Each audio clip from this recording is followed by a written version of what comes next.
अस्सलाम वालेकुम व्यूअर्स। अगर आप एफआईए की प्रिपरेशन कर रहे हैं तो ये वीडियो आपके लिए बहुत इंपॉर्टेंट होने जा रही है। देखिए, ये हमारे लेक्चर नंबर 2 है। इससे पहले मैंने लेक्चर नंबर 1 अपने चैनल पर अपलोड की है। उसमें हमने परसेंटेज के बारे में बेसिक टू एडवांस हमने क्वेश्चन जो थे वो समझने की कोशिश की। अब ये हमारा लेक्चर नंबर 2 है। इसमें हम रेशो एंड प्रोपोर्शन के बारे में पढ़ेंगे। मैं आपको सिलेबस के हिसाब से जो हमारे सामने देखें, ये सिलेबस में जो हमारा टॉपिक है, मैं इसके हिसाब से आपको जो ना पूरी जो मैथ्स है वो कवर करने जा रहा हूँ। तो अगर पेपर में किसी हिसाब से भी क्वेश्चन आता है एफआईए में, तो आप उसको आसानी से हल कर सकेंगे। चलिए शुरू करते हैं।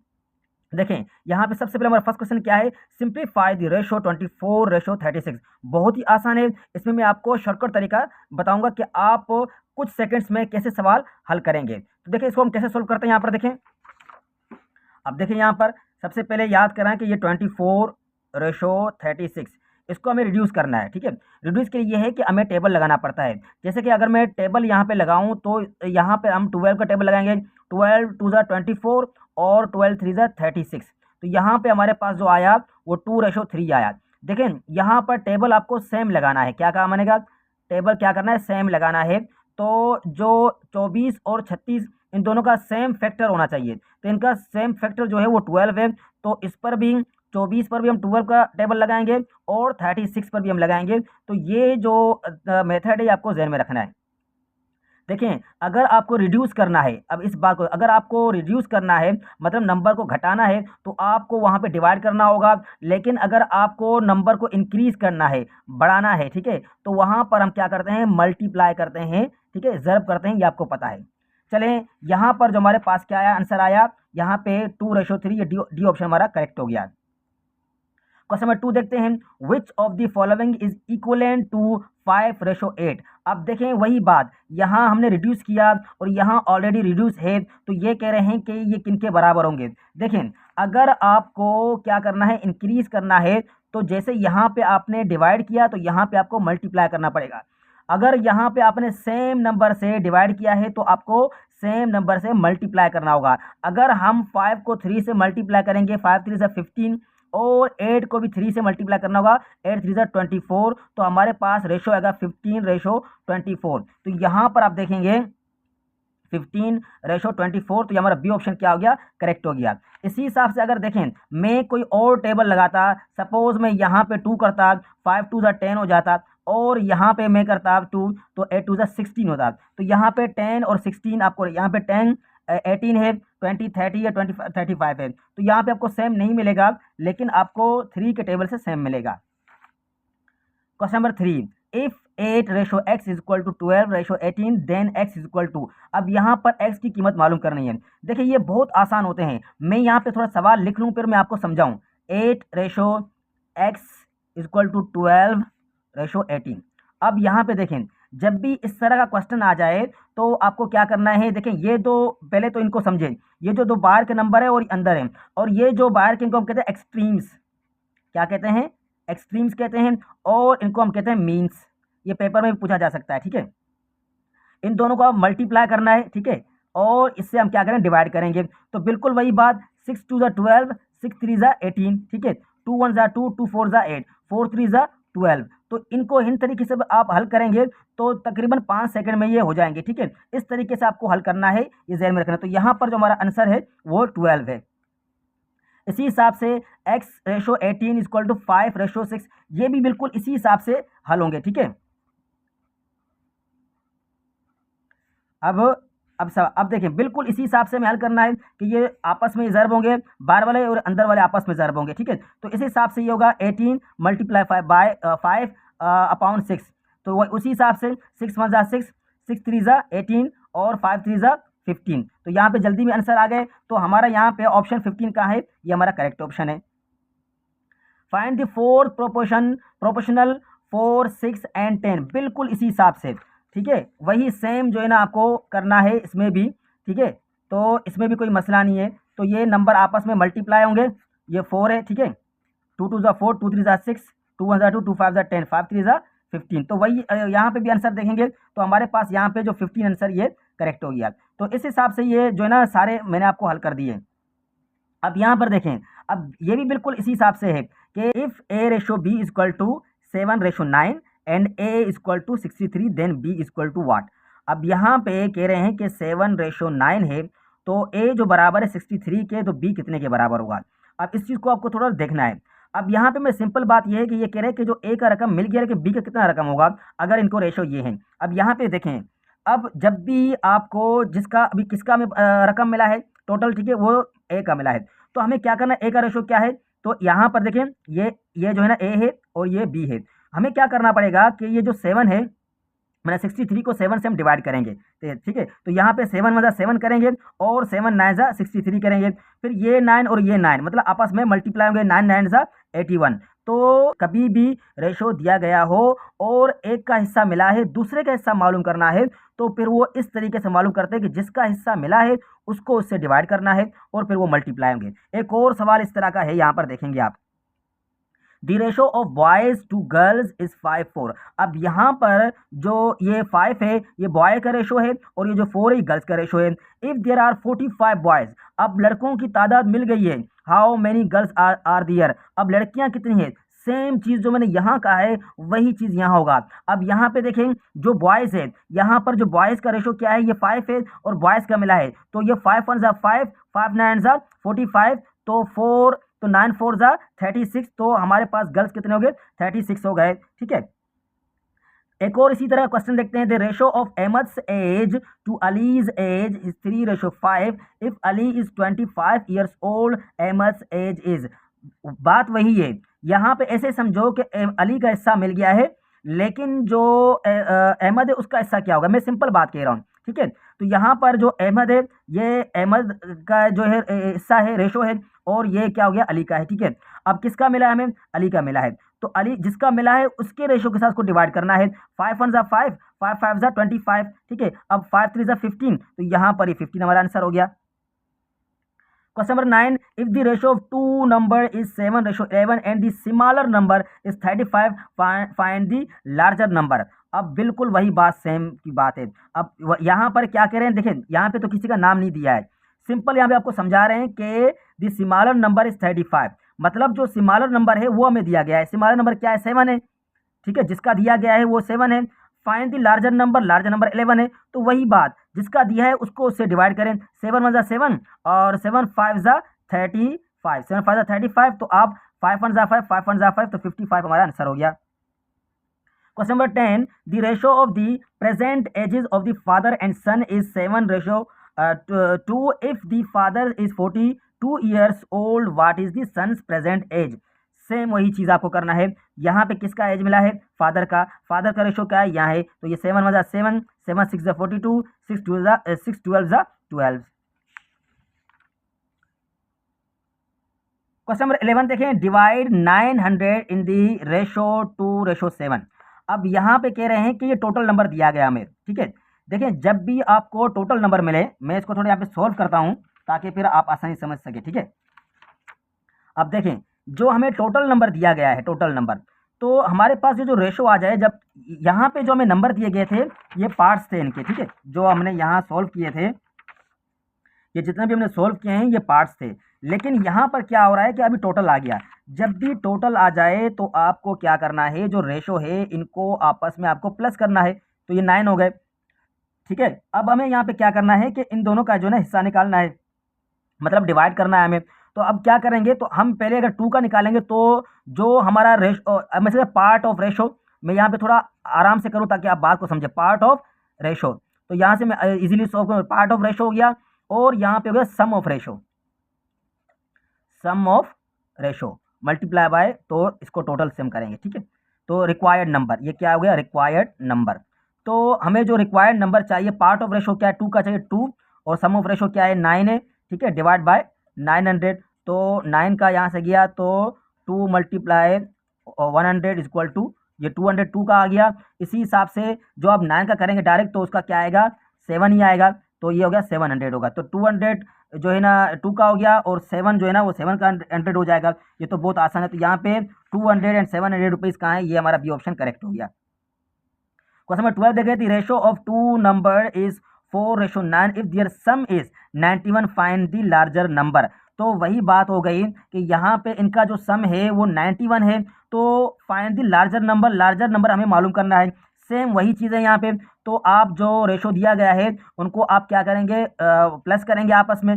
फिर आपको क्या करना है कि अब इसका डायरेक्ट करेंगे फाइंड द लार्जर नंबर। तो लार्जर नंबर 9 है, तो हमें डायरेक्ट 9 का हिस्सा निकालना है। 9/13 और ये हो गया 91। अगर आप 91 पर 13 का टेबल लगाएंगे तो आप क्या करेंगे, 13 1 ज़ा 13 और 13 7 ज़ा 91, फिर 9 × 7 7 9 ज़ा 63। तो यहाँ पर आपका ऑप्शन होगा 63। तो ये हमारा करेक्ट ऑप्शन हो गया। ठीक है, अब यहाँ पे देखिए question number 13, 1080 is divided among A B C in the ratio 2:3:4, what is B share. तो वहीं पे बात सेम है। तो यहाँ पे बी का हिस्सा क्या होगा, अब टोटल नंबर दिया है तो बी का हिस्सा कितना होगा, तो यहाँ पर वही हम करेंगे 2:3:4। ठीक है, तो इनको हम प्लस करेंगे, 2 + 3 + 4 = 3 2 5 5 4 9। तो यहाँ पे 9 हो गए। हमें क्या करना है कि किसका हिस्सा निकालना है, यहाँ पर आप देखें बी का हिस्सा निकालना है। तो ये ए 2 का हो गया और ये जो बी है ये 3 है। तो हमें जो है ना 3 मतलब निकालना है।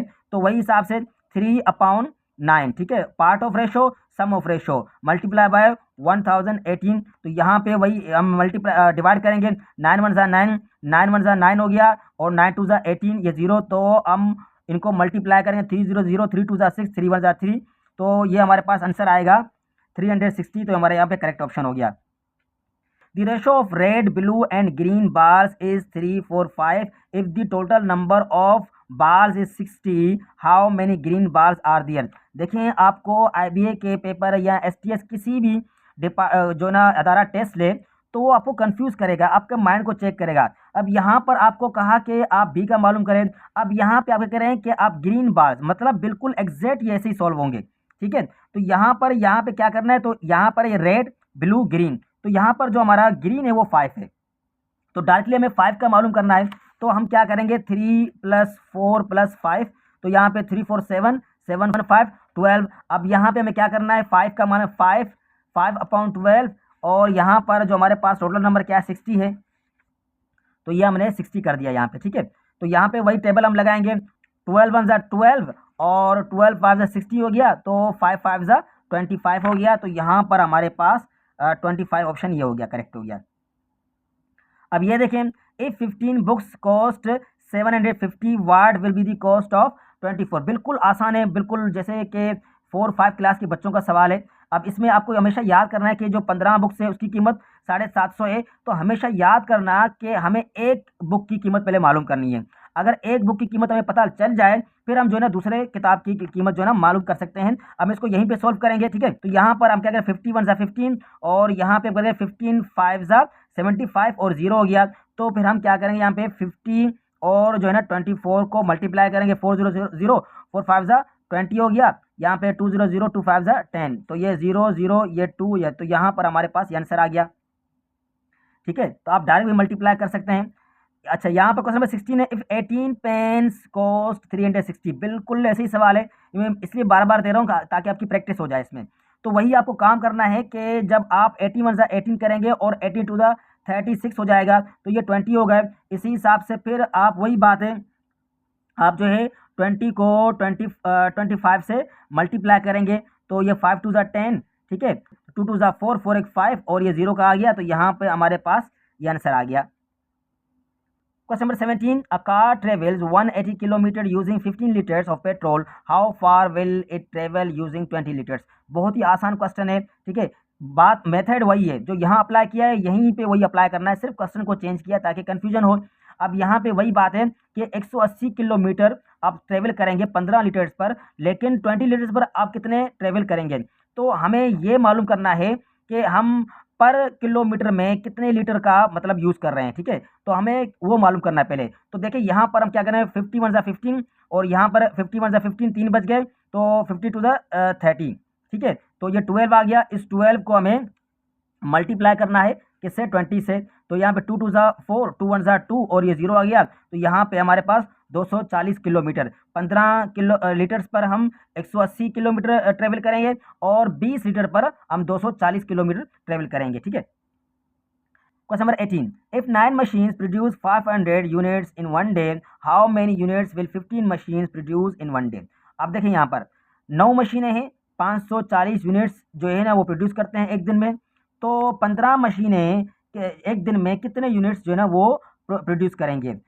एक बात वही है, तो हमें पहले एक मशीन का निकालना पड़ेगा कि एक मशीन कितना यूनिट्स करता है, पहले वो निकालेंगे, फिर वही बात हम मल्टीप्लाई करेंगे। तो यहाँ पर हम क्या करेंगे, 9 1 ज़ा 9 और यहाँ पे हम करेंगे 9 6 ज़ा 54, ठीक है, और ये 0 हो गया। तो यहाँ पे हम फिर 60 और 50 को मल्टीप्लाई करेंगे, 5 6 ज़ा 30, ये 3 हो गया, और 6 1 ज़ा 6, 6 एंड 3 9, ये 9 हो गया और ये 0 आ गया। तो यहाँ पर हमारा ये 900 है, ठीक है। अब मल्टीप्लाई करेंगे तो आपके पास आंसर ये आएगा।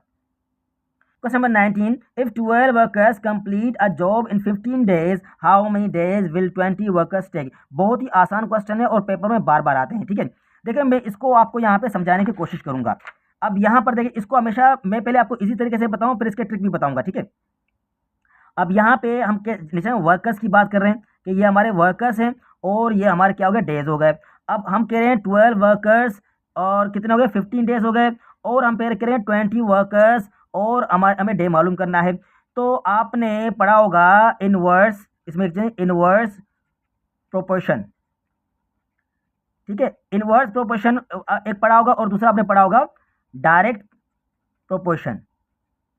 अब इनवर्स प्रोपोर्शन में क्या होता है, अगर कोई चीज़ मोर है मतलब ज़्यादा है तो यहाँ कम हो जाएगा, अगर यहाँ कम है तो यहाँ क्या होगा, ज़्यादा हो जाएगा। लेकिन यहाँ पर ऐसा है कि यहाँ पे ज़्यादा है तो यहाँ भी ज़्यादा होगा, और अगर यहाँ कम है तो यहाँ भी कम होगा। तो इसको कहते हैं डायरेक्ट प्रोपोर्शन और इसको कहते हैं इनवर्स प्रोपोर्शन।